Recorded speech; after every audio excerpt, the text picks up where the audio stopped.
السلام علیکم۔ امتحان، اللہ تعالیٰ امتحان لیتا ہے، تمہارے صبر کا امتحان، دعاؤں کا امتحان، توکل کا امتحان، تمہارے انتظار کا امتحان، برداشت کا امتحان، اور پھر امتحان سہنا مشکل بھی ہوتا ہے۔ کبھی کبھی ہم تکلیف برداشت نہیں کر پاتے اور اپنی دعاؤں پر توکل کرنا چھوڑ دیتے ہیں۔ درد سہنا مشکل ہو جاتا ہے، طویل انتظار دل کو تھکا دیتا ہے، مگر اللہ تعالیٰ کا امتحان تکلیف دینے کے لیے نہیں ہوتا۔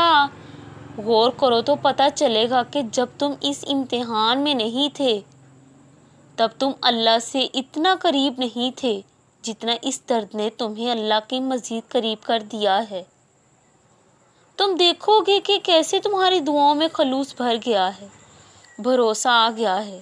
یہ امتحان تمہارے دل و دماغ پر پڑی درد کی اس دھند کو آہستہ آہستہ مٹا دے گا، اور شاید یہ راستہ ہو جو اللہ نے بنایا ہو تمہیں اپنی طرف لے کر آنے کا۔